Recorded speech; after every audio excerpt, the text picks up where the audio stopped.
Merci pour la patience. Bon, prions ensemble.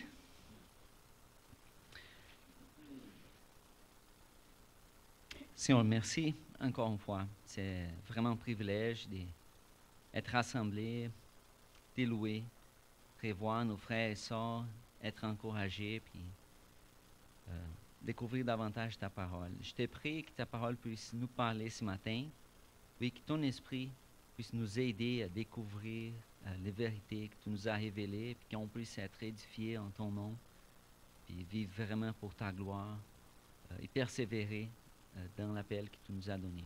Merci Jésus parce qu'on fait ça avec confiance en toi. Et j'ai prié que tu puisses bénir et diriger cette prédication selon ta volonté. En ton nom que j'ai prié.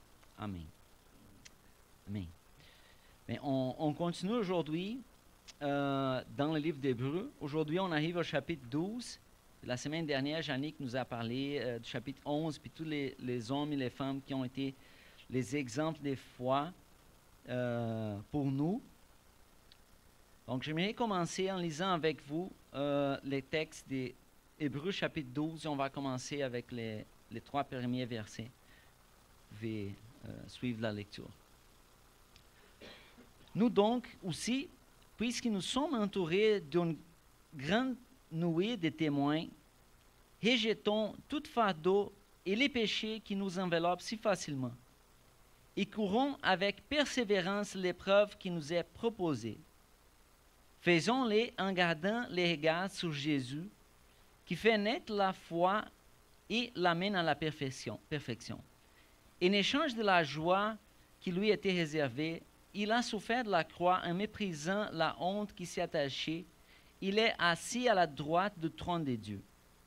Pensez en effet à celui qui a supporté une telle opposition contre lui de la part des pécheurs, afin de ne pas vous laisser abattre par le découragement.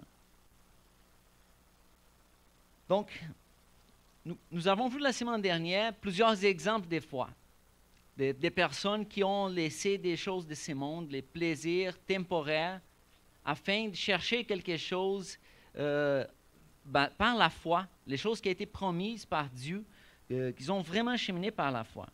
Donc, on commence le texte d'aujourd'hui en voyant que nous sommes encouragés à persévérer à cause aussi de ces exemples de foi qui nous ont été donnés. C'est comme si nous sommes invités à regarder, regardez tous ces exemples de personnes qui ont vécu par la foi, et à cause de ça, on peut prendre une attitude avec notre vie aujourd'hui. C'est comme ça qu'on commence le texte. L'exemple des hommes et des femmes fidèles nous amène à faire quelque chose avec notre propre vie. C'est quoi que nous sommes appelés à faire? Bon, le texte commence avec une orientation pour laisser à côté 2 choses. Laisser à côté les fardeaux, puis aussi laisser à côté les péchés qui s'enveloppent assez facilement dans notre vie. Donc, 2 choses différentes, les fardeaux puis les péchés. Quelle est la différence entre les 2 choses? C'est quoi un fardeau? Je ne sais pas si vous avez déjà marché avec un sac, un backpack, je ne sais pas comment on dit en français, un sac. Ouais, très lourd, rempli de choses. Je me rappelle un jour que Dagmar et moi, nous sommes allés faire un voyage, puis je mettais beaucoup de choses dans mon sac, puis on est sorti pour se promener dans la ville où on était.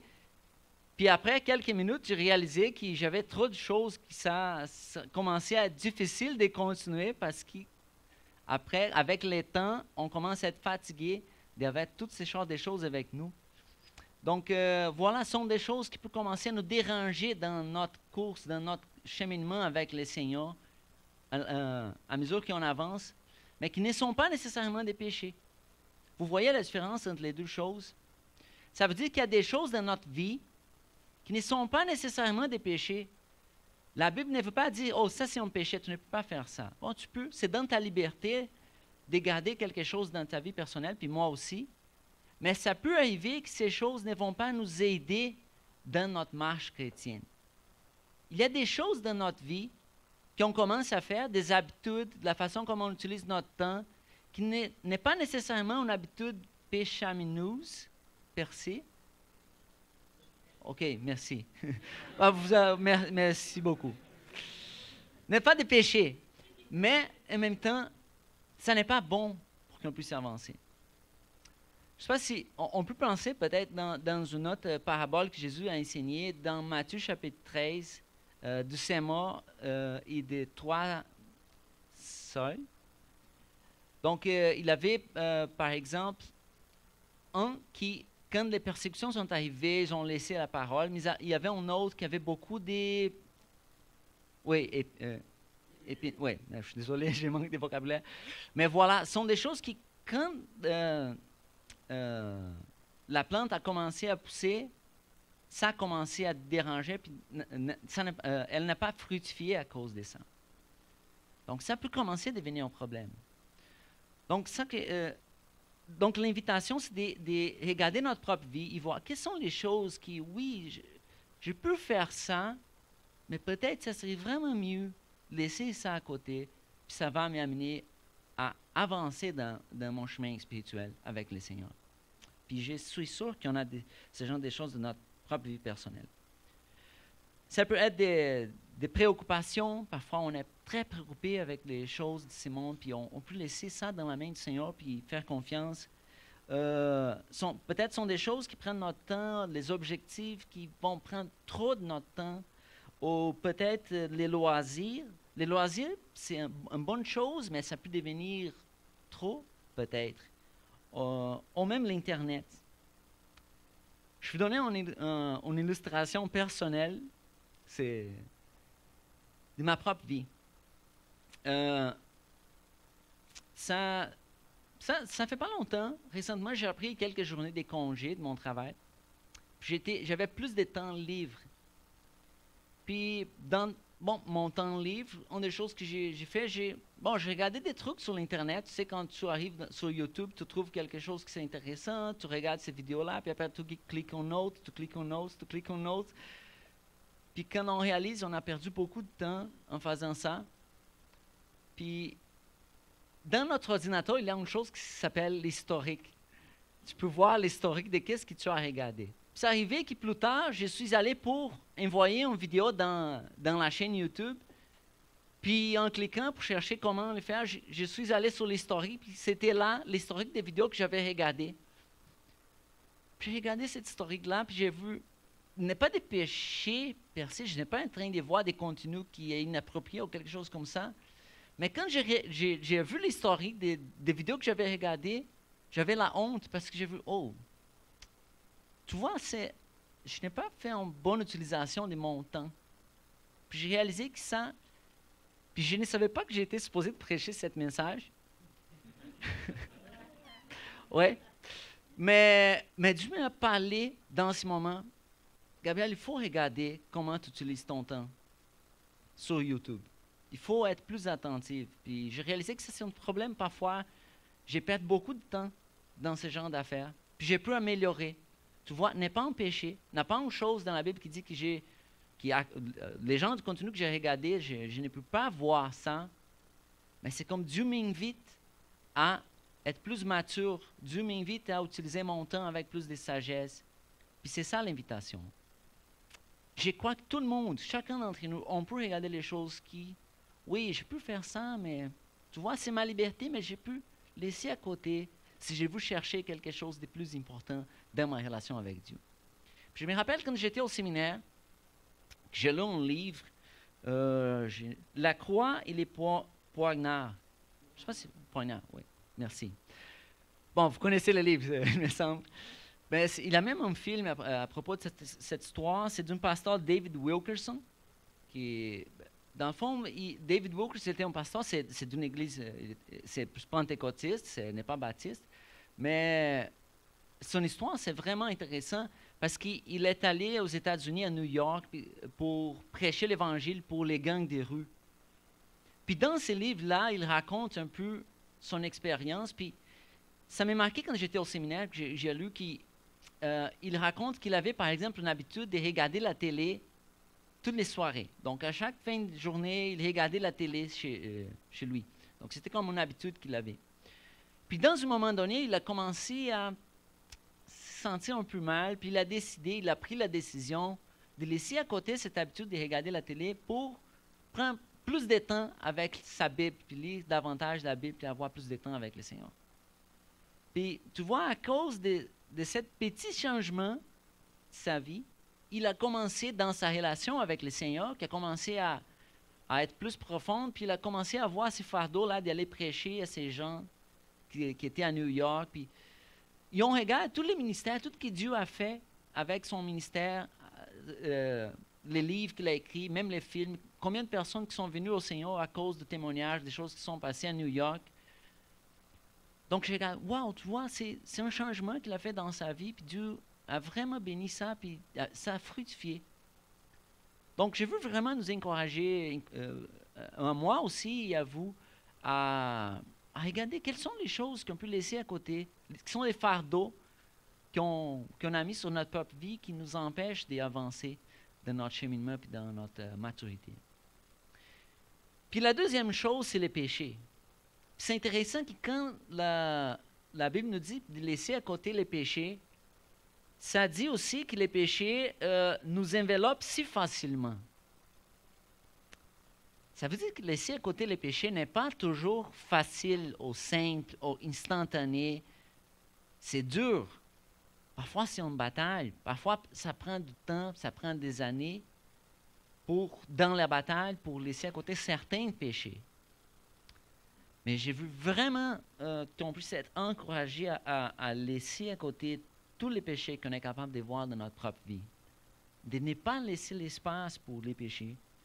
Parce que si on veut avancer, on a besoin de faire ça. C'est l'orientation de la parole. C'est intéressant parce que j'ai l'impression, peut-être c'est moi, vous pouvez valider ou pas, qu'il est plus qu'on avance dans notre vie chrétienne, plus on devient conscient de la réalité du péché, de combien ça peut être difficile de changer certaines choses dans notre propre vie. C'est comme si, oui, au début, il y a des choses qui Dieu change puis nous aide à laisser à côté, mais parfois on commence à voir que les péchés sont beaucoup plus présents qu'on avait pensé avant.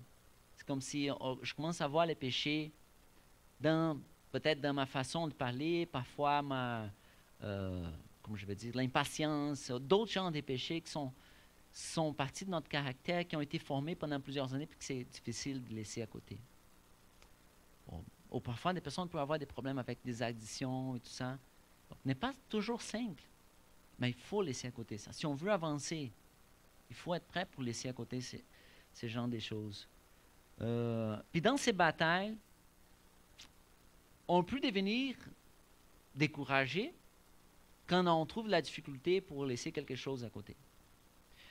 Puis la bonne nouvelle, c'est qu'on a Jésus, puis on peut toujours regarder Jésus pour avancer. Puis c'est ça que le texte nous dit. Parce qu'il dit, faisons-le, gardant nos yeux, ayant les regards sur Jésus. Donc on doit garder nos yeux sur Jésus pour être capable de laisser des fardeaux à côté, puis laisser les péchés, puis avancer. Parce qu'il parle que Jésus est celui qui suscite la foi et l'amène à la perfection. Donc, on peut toujours regarder Jésus. Jésus nous donne l'exemple ultime. Il est présent constamment avec nous. Donc, il nous amène à ne pas décourager quand nous traversons des épreuves dans notre marche chrétienne. Quoi fait Jésus? Qu'est-ce que Jésus a fait? Bon, le texte nous dit que Jésus est celui qui a fait naître notre foi, il l'amène à la perfection. Si on est dans la marche chrétienne, c'est à cause de l'appel de Jésus puis de la foi qu'il a mis dans notre corps qu'on est capable de croire en lui puis de l'avancer. Mais n'est pas seulement c'est lui qui nous a donné les dons de la foi, mais c'est lui qui l'amène à la perfection. Oui, par son exemple, parce que lui, il a vécu l'exemple parfait, mais en même temps, il est capable par son esprit de développer notre foi pour qu'elle puisse être parfaite. Puis c'est intéressant de regarder l'exemple de Jésus. Parce que Jésus, en échange de la joie, il a souffert la croix, puis aussi la honte de la croix, mais présent la honte qui était attachée à aller dans la croix. C'est comme si on regarde Jésus, puis il avait la croix qui s'en venait, puis comme toutes les épreuves qu'il savait qu'il allait passer, mais à cause de la joie future qu'il a été promise, puis les résultats de son œuvre à la croix, il a été capable de passer à travers cette épreuve en gardant les yeux dans quelque chose à venir.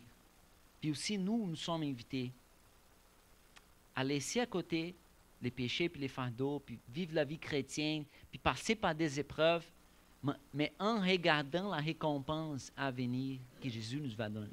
La récompense éternelle, pas juste les choses de ce monde, mais les bénéfices qui viennent par la foi, pour des choses qu'on va recevoir un jour dans la présence du Seigneur dans l'éternité. C'est vraiment important de garder nos yeux en Jésus, puis garder nos yeux dans les choses éternelles, pour qu'on puisse faire ces sacrifices ici. Autrement dit, il faut laisser en plaisir ou accepter en souffrance momentanée en vue d'une chose éternelle. C'est ça que Jésus a fait. C'est ça que les hommes et les femmes qui ont été donnés comme exemple des fois dans le chapitre 11 ont fait aussi. Je me rappelle, parfois, quand j'étais au Brésil, mon père puis moi, on avait... plusieurs fois, nous sommes allés pour faire de la pêche. Mon père aime ça. C'est comme des choses qu'il aime faire. Puis mon père avait un bateau à moteur, mais il avait aussi des rames. C'est rames qu'on dit? Rames, ok, merci. Donc, puis je me rappelle quand mon père était en train de m'enseigner comment ramer. Ouais. Donc, une des choses que je me rappelle qu'il m'avait dit, c'est que quand tu es dans l'eau, puis tu es en train de ramer dans les bateaux, il faut que tu regardes quelque chose hors de l'eau. Comment avoir un point de référence hors de l'eau pour que tu puisses garder la direction. Si tu commences à ramer puis tu regardes l'eau, rapidement tu vas perdre la direction puis tu ne sais pas où tu vas être fatigué, tu vas faire des cercles, je ne sais pas. Mais si tu veux aller dans une direction, il faut que tu regardes plus haut, puis il faut regarder quelque chose hors de l'eau pour regarder la direction. Puis je pense que c'est un bon exemple pour notre vie chrétienne. Parce que si je regarde les épreuves, si je regarde les situations difficiles, si je regarde ou même les sacrifices, je peux être découragé. Mais si je commence à regarder Jésus, puis les choses qui ont été promises, on sait que sont des choses éternelles, on peut garder la direction malgré les épreuves qui sont présentes. Donc il faut garder nos yeux dans quelque chose d'éternel pour qu'on puisse avancer. On va continuer dans le verset 4. On va lire 4 jusqu'à 6. Bon, vous n'avez pas encore résisté jusqu'au sang dans votre combat contre les péchés. Et vous avez oublié l'encouragement qui vous a été adressé comme des fils. Puis voilà en citation d'un proverbe. Mon fils, ne reprise pas la correction du Seigneur. Il ne perd pas courage lorsqu'il reprend. Il te reprend. En effet, le Seigneur corrige celui qu'il aime et il punit tous ceux qu'il reconnaît comme ses fils. Ici, on voit une transition. Parce que l'auteur va commencer à parler de la discipline de Dieu, de la correction de Dieu. Puis il va montrer que les choses, les épreuves, puis les situations que les personnes sont en train de passer, que les croyants, les chrétiens qui ont été en train de passer, les chrétiens hébreux ont été en train de passer, sont des épreuves qui sont là, que Dieu a permis pour les enseigner quelque chose, pour les amener à la perfection, pour les discipliner, ou même pour corriger certaines choses. Donc, il fait cette transition pour commencer à parler de la discipline de Dieu. Juste pour expliquer quelque chose, quelques éléments. Quand il parle, par exemple, vous n'avez pas encore résisté jusqu'au sang, qu'est-ce que ça veut dire? Vous n'avez pas encore résisté jusqu'à mort. Parce que regardez, plusieurs exemples des fois qui ont été donnés sont des personnes qui ont, à cause de sa foi, ils ont perdu leur vie ici. Ils ont gagné la vie éternelle, mais ils ont été tués, ils ont été persécutés, tués, puis ils ont perdu beaucoup de choses, même leur propre vie. Donc, il est en train de dire, non, vous n'avez pas encore vécu jusqu'à ces moments-là. Vous n'avez pas encore vécu des épreuves jusqu'au point de mourir à cause de la foi. C'est ça que ça veut dire, résister jusqu'au sang. Puis il parle du combat contre les péchés. Donc, les combats contre les péchés, ça peut dire, ça peut parler de ceux qui s'opposent à la foi, oui, mais aussi ça peut parler contre les péchés qui est dans notre propre vie. Dans les deux situations, quand j'ai quelqu'un qui s'oppose à ma foi, je dois passer par cette situation d'épreuve puis continuer ma marche malgré l'opposition. Ça ne veut pas dire que je vais combattre physiquement la personne, mais la situation qui vient avec la persécution. Mais aussi, ça peut dire les combattre contre les péchés qui essaient de s'attacher dans ma propre vie, puis il faut que je les combatte puis les laisser à côté. Puis dans ces combats-là, les chrétiens traversaient des épreuves, puis ils pouvaient être découragés. C'est intéressant parce que les chapitres 10 nous donnent un peu les contextes, nous aident à comprendre la situation des chrétiens. Qu'est-ce qu'ils étaient en train de passer à travers. Donc, je vais lire le chapitre 10, 32 à 34. Souvenez-vous des premiers jours. Après avoir été éclairés, vous avez supporté un grand et douloureux combat. Voici, après avoir accepté la foi, ils ont passé par des combats. Tantôt, vous étiez publiquement exposés aux injures et aux persécutions. À cause de leur foi, ils ont passé par ça. Tantôt, vous montriez solidaire de ceux qui se trouvaient dans la même situation. En fait, vous avez eu de la compassion pour moi dans ma prison et vous avez accepté avec joie qu'on prenne vos biens, sachant que vous aviez au ciel des richesses meilleures et qui durent toujours. Ils ont accepté même perdre des choses matérielles avec joie parce que dans leur esprit, ils savaient qu'ils étaient en train de gagner des choses plus importantes et éternelles. Vous voyez, c'est vraiment nécessaire d'avoir cette compréhension pour ne pas être découragé pendant qu'on passe par des épreuves à cause de notre foi. Je veux faire un commentaire aussi à propos de la citation des Proverbes. C'est les Proverbes 3, versets 11 et 12, ça va lier les situations difficiles qu'ils étaient en train de passer à la discipline et la correction de Dieu. On va parler de la discipline bientôt, mais on va lire un peu plus. On va lire du verset 7 jusqu'à 11. Le texte va nous dire, « Supportez la correction, c'est comme des fils qui Dieu vous traite. Quel est le fils qu'un père ne corrige pas? Mais si vous êtes dispensés de la correction à laquelle tous ont part, c'est donc que vous êtes des enfants illégitimes et non des fils. D'ailleurs, puisque nos pères terrestres nous ont corrigés et que nous les avons respectés, ne devons-nous par autant plus nous soumettre à notre Père céleste pour avoir la vie? Nos pères nous corrigeaient pour un peu de temps, comme ils les trouvaient bons, tandis que Dieu les fait pour notre bien, afin que nous participions de sa sainteté. Certes, au premier abord, toute correction semble un sujet de tristesse et non de joie. Mais elle produit plus tard, chez ceux qu'elle a ainsi exercé, un fruit porteur de la paix, la justice. Je vais juste souligner dans les prochains slides combien de fois on voit les mots correction dans ces textes. Juste parce que ça serait un peu remarquable. Puis la correction est très présente, puis dans les versets précédents, c'était présent aussi. Donc, on parle vraiment des corrections ici. Mais la correction, on parle de la correction d'un père qui aime son fils, d'un père qui aime avec amour. Puis ça, il faut clarifier, c'est vraiment important. Dépendamment de la Bible, qu'on lise la traduction, les mots peuvent changer. J'ai une autre Bible ici, les mots qu'il a utilisés, c'est les mots, toujours on voit correction, c'est châtiment.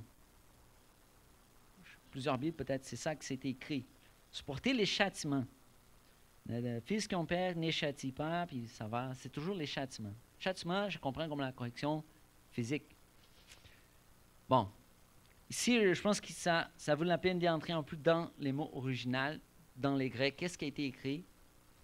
Parce que oui, parfois, on voit l'original, c'est exactement la même chose, mais ici, l'original a plusieurs sens différents, puis c'est important de clarifier. Les mots originaux, c'est pédéa dans les Grecs, ou les verbes, pédévo. On a un nom, un verbe qui sont liés à la correction. Puis on a même des mots en français puis en portugais qui viennent de la même racine. On ne peut pas prendre les mots modernes puis l'appliquer à l'ancienne. On doit faire l'inverse. Mais oui, ça peut aider à comprendre l'origine. Quand on voit, par exemple, pédagogie ou pédagogue, c'est la même racine du grec qui a originé ces deux mots. Mais c'est vrai qu'on ne parle pas d'une profession, on ne parle pas de quelque chose de professionnel comme un pédagogue. Non, c'est différent. On ne peut pas prendre ces significations modernes puis les appliquer ici. Mais les mots dans les sens original, elles peuvent dire plusieurs choses. Elles peuvent parler, par exemple, son significat peut être de l'instruction. C'est l'instruction. Ça peut être aussi l'entraînement, entraîner quelqu'un. Ça peut être aussi discipliner quelqu'un ou corriger quelqu'un. Puis c'est sûr que la correction physique, c'est présent dans l'aspect des sens que les mots peuvent avoir, mais il n'est pas limité à ça. Mais j'avais un professeur au séminaire qui disait toujours que les sens d'un mot, quand on fait les études des mots, c'est toujours dépendant de son contexte. Dans la langue française ou dans les portugais, on a ça. On ne peut pas prendre un mot, puis parfois les mots ont plusieurs sens différents, puis il faut regarder les contextes pour voir de quoi qu'on parle présentement.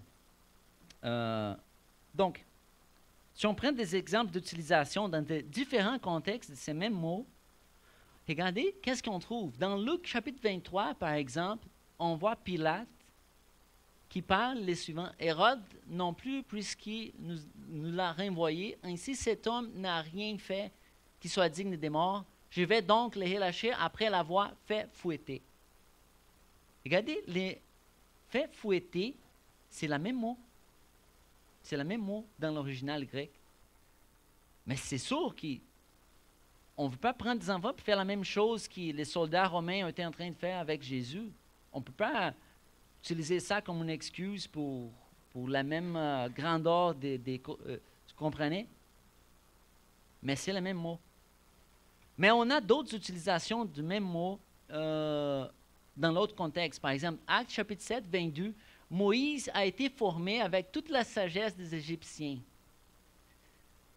L'expression a été formé, c'est le même mot aussi. Il était instruit, il était discipliné, il était comme instruit, je pense que c'est la meilleure utilisation. Enseigné, c'est le même mot. C'est l'enseignement, l'instruction. Moïse, il a appris, il a été enseigné, puis il a été instruit dans l'éducation des Égyptiens. Puis 2 Timothée 3,16. Encore une fois, toute l'Écriture est inspirée de Dieu et utile pour enseigner, pour convaincre, pour corriger, puis pour instruire dans la justice. Cet instruire qui est là, c'est le même mot, c'est l'instruction. Donc, c'est la parole de Dieu va nous corriger, va nous instruire, va nous amener à apprendre quelque chose à nouveau, va nous amener dans la bonne direction. C'est ça l'objectif. Pourquoi je trouve que c'est important de faire cet exercice-là? Parce que notre idée de discipline, ça peut varier beaucoup selon notre expérience dans notre maison. Comment c'était ta relation avec ton parent?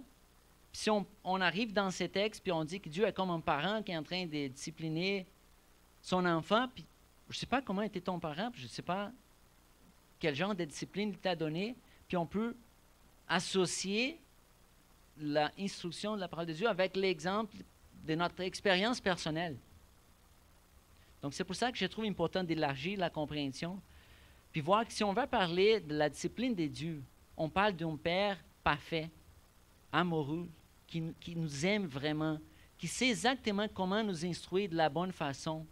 Puis oui, parfois ça peut arriver des choses qu'on n'aime pas dans les moments, puis le texte nous parle de ça, mais en même temps, beaucoup d'instructions Je sais pas, c'est comme une instruction complète, qui parfois ne semble pas bonne d'abord, mais après, ça va donner des bons résultats. Il faut regarder la perspective, que c'est l'instruction d'un père qui aime ses enfants. Puis mon objectif ici, quand on fait l'étude, n'est pas montrer comment discipliner les enfants, parce que moi aussi, j'apprends ça. Je suis dans l'apprentissage aussi. Mais les points ici est montré que quand on passe à travers des situations difficiles, Dieu travaille notre caractère. Puis j'ai pu faire confiance en Dieu en sachant qu'il fait ça comme un père qui enseigne à son fils, qu'il fait ça avec amour, qu'il fait ça de façon parfaite. Je peux faire confiance en Dieu malgré les situations de discipline, ou même malgré la situation difficile, ou malgré la discipline du Seigneur qui vient parfois dans notre propre vie. C'est ça mon point. Montrer qu'on peut faire confiance parce que Dieu nous traite comme un père parfait qui fait les choses pour notre propre bien. Vous comprenez ça? Est-ce que c'est clair? Puis une autre chose qu'il faut remarquer, c'est comme une nuance. C'est que ce texte-là, je n'essaie pas de simplifier la souffrance humaine en disant, oh voilà, n'importe quoi qui se passe dans ta vie, puis c'est Dieu, puis Dieu en père, puis ça c'est pour... OK, mais... Parce que si je parle ça à quelqu'un qui est vraiment en train de passer par une situation douloureuse, parfois c'est difficile à comprendre, puis je ne peux pas simplifier à plusieurs éléments là-dedans, dans la souffrance humaine qu'il faut faire attention. Je ne veux pas simplifier trop. Donc, peut-être c'est important de se rappeler qu'on parle ici des chrétiens. Donc, on ne parle pas de tout le monde. On ne veut pas expliquer pourquoi les tremblements de terre en Turquie, non, c'est Dieu, puis c'est la discipline des dieux. Non, on n'est pas en train de dire ça. On parle des chrétiens qui sont en train de passer par des situations difficiles. Puis dans ces contextes, sont principalement à cause de leur foi, qu'ils sont en train de passer des persécutions. Donc, la parole nous dit, OK, mais dans ces situations-là, tu peux faire confiance, vous pouvez faire confiance en Dieu. Il est votre Père. Il va vous enseigner quelque chose. Regardez, Jésus lui-même, il a souffert des épreuves. Puis, par les épreuves, vous allez se connecter, puis comprendre aussi, être plus proche de lui. Puis, je peux vous assurer que dans le futur, vous allez avoir la récompense, vous allez comprendre pourquoi ça s'est passé dans votre vie, puis ça va être bon, enfin. Vous pouvez avoir la confiance que Dieu est dans le contrôle. Vous voyez? C'est ça l'objectif ici, c'est ça les points. Donc, pour parler juste pour fermer ce point ici, la correction du Père qui aime, c'est important de remarquer que la correction de Dieu, puis la discipline de Dieu, puis ça fait partie de la vie chrétienne. Ça va venir. Je ne peux pas penser que je vais devenir chrétien, puis Dieu ne va jamais me corriger, puis changer les choses de ma vie. Non, pas comme ça. Ça fait partie. De la même façon, comme un père qui aime son fils, va enseigner son fils, puis il va les corriger aussi. En même temps, nous devons nous soumettre à notre Père céleste. On voit ça dans le verset 9, c'est dans les prochaines slides. Parce que même un enfant, quand le père est en train de corriger son enfant, oui, l'enfant peut accepter, puis il peut comme être soumis à l'instruction, ou il peut être rebelle. Vous voyez? Puis, il n'est pas accepté, puis on va voir plus tard, ça peut avoir de l'amertume et tout ça. Donc, l'invitation est qu'on puisse voir quand Dieu est en train de nous corriger, puis accepter ça, puis être soumis à Dieu. Pas laisser de l'espace pour la rébellion puis de l'amertume. Troisièmement, Dieu est le Père parfait, puis sa correction est pour notre propre bien. Donc, le verset 10 va nous montrer que nos parents, ils ont fait la correction d'une façon, selon eux, pensaient que c'était le correct. Ça a été pendant plus de temps de notre vie, pas tout le temps de notre vie, mais Dieu, il fait de la bonne façon pour notre propre bien, puis il fait ça, il est tout le temps en train de travailler dans notre propre vie. Donc, c'est comme un parallèle, la correction imparfaite de nos parents, puis la correction parfaite de Dieu. Puis, quatrièmement, verset 11, malgré qu'on n'aime pas la correction, les résultats seront bons dans le futur. Bon, c'est sûr, la correction, quand on est en train d'être corrigé, ne semble pas une bonne chose, puis on n'aime pas. Mais la parole nous dit, bon, fais attention, dans le futur, ça va t'entraîner, ça va t'amener à quelque chose de bon dans le futur. Ça va donner des fruits de justice et de paix. OK, bon, donc l'idée, le prochain, chaque fois que nous faisons l'expérience de la discipline de Dieu dans nos vies, nous pouvons être rassurés qu'il nous aime et que nous sommes ses enfants. C'est important de garder ça dans la tête. Dans les épreuves, Dieu nous aime, nous sommes ses enfants. Fais confiance pour qu'on puisse avancer. Donc après, parler de la discipline, ça vient une exhortation pastorale pour les encourager à avancer. On en arrive au verset 12. Fortifiez donc vos mains défaillantes et vos genoux flagellants et faites des voies droites pour vos pieds, afin de ce qui est boiteux ne se démette pas, mais plutôt soit guéri. Donc c'est comme un encouragement pour continuer, pour avancer, pour ne pas être découragé. C'est une exhortation pastorale. C'est intéressant que c'est une expression qui vient d'Isaïe 35, verset 3. Puis c'est dans le contexte du texte d'Isaïe, c'était comme un passage qui parlait de la venue du Messie. Ce passage-là parlait du futur. Donc, on avait les peuples de Dieu à cette époque-là en train de passer par des situations difficiles. Donc, arrivez au mode d'expérience en disant, fortifiez vos mains, les genoux, puis avancez-vous dans votre cheminement. Donc, c'est comme un encouragement qui a été donné au peuple qui l'auteur d'Hébreux l'utilise ici. Puis aussi, en une autre partie du texte, parle des Proverbes 4, 26, qui dit « Considère les chemins par où tu passes et que toutes tes voies soient bien réglées. » C'est comme avancer, mais dans les chemins droits, sans sortir du chemin par à gauche puis à droite. Fortifiez-vous, puis avancez dans les bons chemins, en cherchant la sainteté, en regardant Jésus. C'est ça l'instruction. Le but de la correction n'est pas nous décourager, mais plutôt nous encourager à marcher sur les bons chemins. Avancer dans les bons chemins. Puis on arrive dans la dernière partie du texte, verset 14 jusqu'au 17. Recherchez la paix avec tous et la progression dans la sainteté. Sans elle, personne ne verra le Seigneur. Veillez à ce que personne ne se prive. Veillez à ce que personne ne se prive de la grâce de Dieu, à ce qu'aucune racine d'amertume produisant des rejetons ne cause de troubles et que beaucoup ne soient infectés. Veillez à ce que chacun de vous ne fasse preuve d'immoralité sexuelle ou ne se montre profanateur comme Ésaü, je sais pas comment dire ça. Ésaü, merci, qui pour un seul repas a vendu son droit d'aînesse. Vous savez que plus tard, il a voulu obtenir la bénédiction, mais a été rejeté.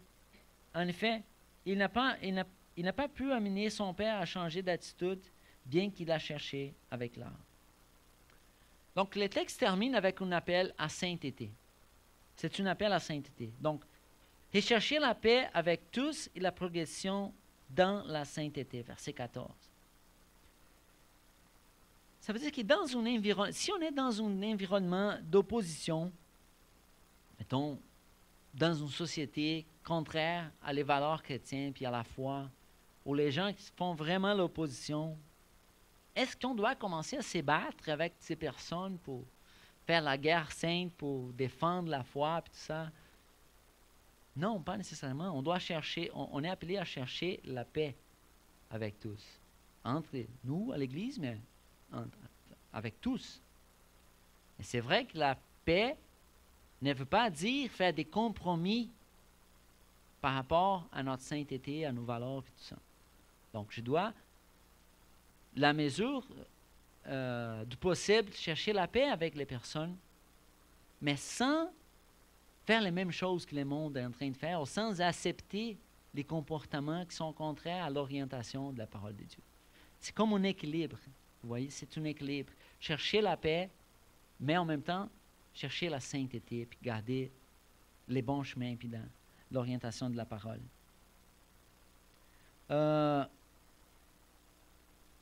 On trouve quelque chose de semblable dans le chapitre 12 des Romains. Je ne veux pas lire le texte maintenant, mais le chapitre 12 des Romains parle aussi de l'importance de chercher la paix.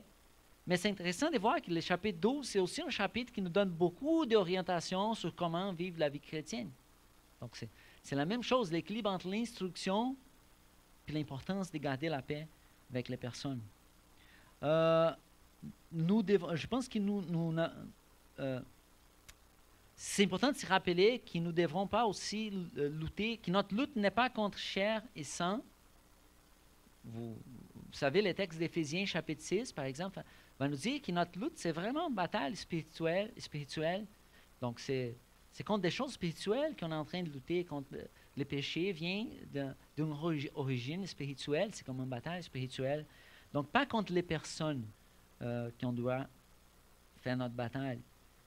Mais en même temps, chercher la sainteté, c'est-à-dire d'éviter toutes sortes de péchés. Puis, le rappel, c'est que l'avertissement est clair. Sans sainteté, personne ne verra le Seigneur. On ne peut pas vivre la vie chrétienne sans être attentif sur les besoins de chercher la sainteté. Si je fais ça, je commence la marche chrétienne, puis j'oublie toutes les orientations que Dieu nous donne à propos de la sainteté, puis je dis, oh, je vais vivre ma vie de ma propre façon, mais je crois en Jésus. Ce n'est pas vrai, ça. Je ne veux pas coller de bons résultats. Ce genre de foi n'est pas la vraie foi. L'appel à la sainteté, ça va continuer. Bon, ça va dire veiller à ce que personne ne se prive de la grâce de Dieu, c'est qu'aucune racine d'amertume vienne. Verset 15. Dans le verset 15, c'est intéressant, un autre élément. Cet mot-là, veiller à ce que personne ne se prive de la grâce de Dieu, c'est un mandat ou un appel collectif. Donc, oui, je dois faire attention pour ne pas avoir de l'amertume, mais je dois faire ça aussi collectivement. Dans notre relation en tant qu'Église, il faut autant qu'Église, on fait attention à les problèmes, les dangers de l'amertume, puis qu'on puisse prendre soin de nos frères et sœurs aussi, des uns des autres. Puis si je vois quelqu'un commence à avoir de l'amertume, il faut que je puisse essayer d'aider cette personne-là, puis prier pour elle, prier avec elle, puis essayer dans les moments difficiles, être en soutien pour ne pas laisser la personne aller dans cette direction, parce que ça peut être très, très, très dangereux, l'amertume dans la vie de l'Église. Donc, c'est un mandat collectif. On appelle à la vigilance mutuelle. Puis se priver de la grâce peut être un manque de compréhension de l'action de Dieu. Donc, je comprends. Si quelqu'un est en train de passer par une épreuve, puis la personne n'arrive pas à comprendre l'action de Dieu là-dedans, c'est un danger, l'amertume. Puis la personne peut poser des questions à propos de la foi, à propos de Dieu, puis elle peut commencer à parler ça à les autres, puis mettre la foi en question, puis ça peut être un gros problème. C'est pour ça que la grâce est importante. C'est-à-dire, même dans la relation père, parent-enfant, la discipline doit toujours être présente, équilibrée avec la grâce. Parce que si mon enfant ne comprend pas que je l'aime, que j'ai fait grâce, puis je suis là, l'amertume va venir, puis on ne veut pas ça. Donc, dans notre relation avec Dieu, il faut toujours garder les yeux dans la grâce de Dieu pour comprendre que Dieu est là comme un Père qui nous aime vraiment. Pour ne pas, à cause de la souffrance, laisser de l'espace pour l'amertume. C'est intéressant que l'amertume était un problème pour le peuple de Dieu quand ils ont sorti de l'Égypte aussi. Donc, on trouve un passage en Deutéronome 29, 18, mais je ne veux pas aller là-bas à cause du temps. Le verset 16 et 17 va nous donner un autre avertissement. Veillez à ce qu'aucun de vous ne fasse preuve de l'immoralité sexuelle, ni se montre profanateur comme Ésaü.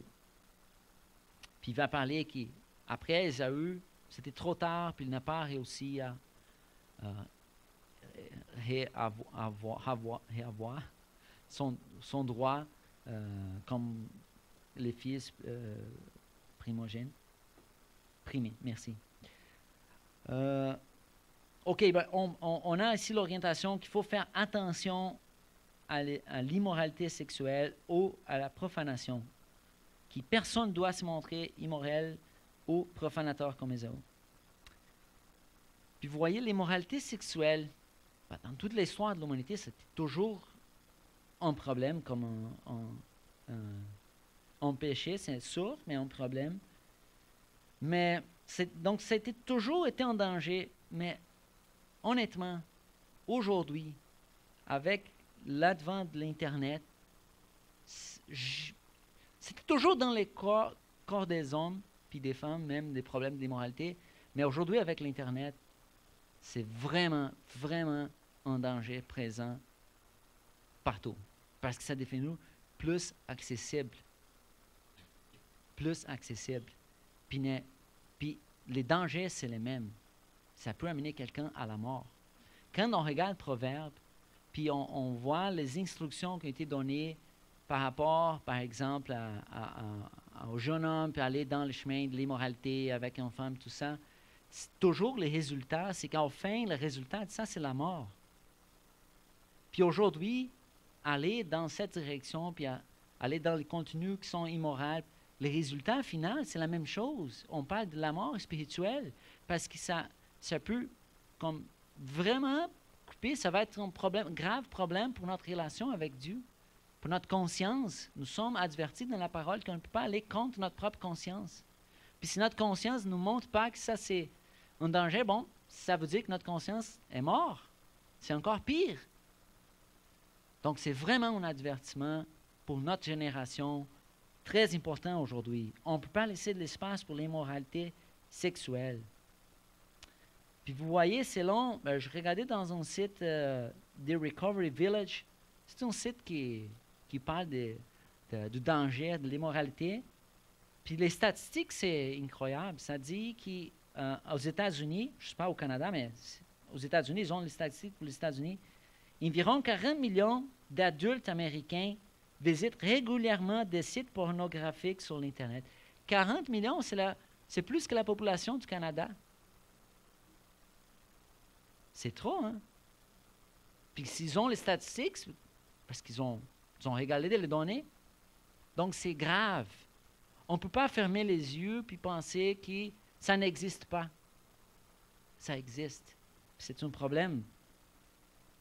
Puis les statistiques disent aussi que jusqu'à 65% des jeunes hommes adultes, puis si on prend juste des jeunes hommes adultes, 65% des jeunes hommes adultes et 18% des jeunes femmes déclarent regarder de la pornographie au moins une fois par semaine.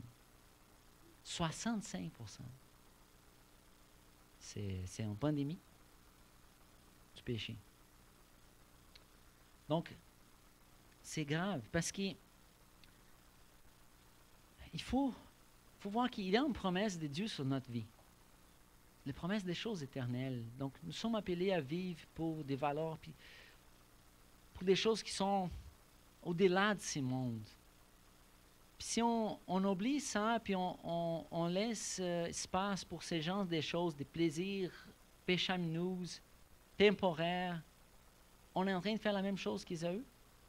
Puisqu'il avait dans sa propre vie une promesse, il était le fils le plus vieux, puis toute la promesse de Dieu, de la descendance, tout ça, il s'était supposé de passer par lui, puis à cause d'un plat, des nourritures, une chose temporaire, parce qu'il avait faim, il a vendu son droit, puis il a accepté cette chose temporaire.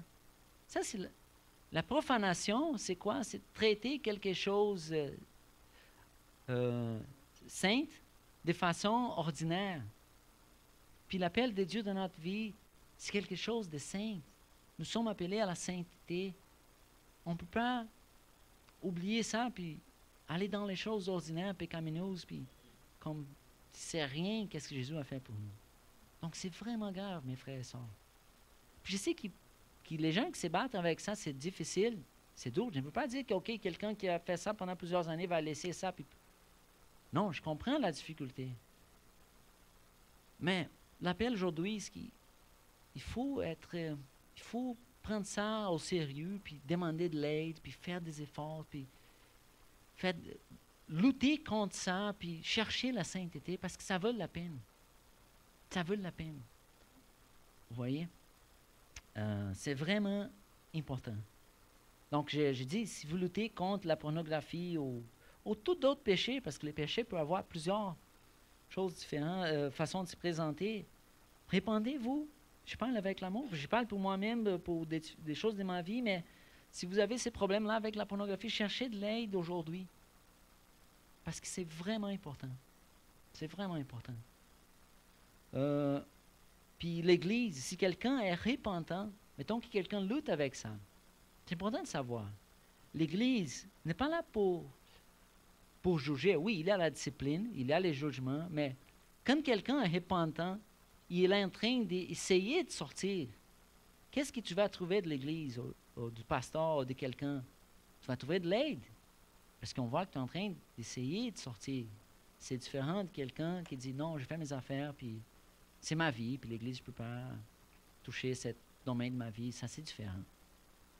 Ça demande d'autres attitudes. Mais quand quelqu'un veut de l'aide, parce que chercher de l'aide, ça implique un certain niveau de honte. Puis normalement, la honte nous empêche d'aller vers quelqu'un et demander de l'aide.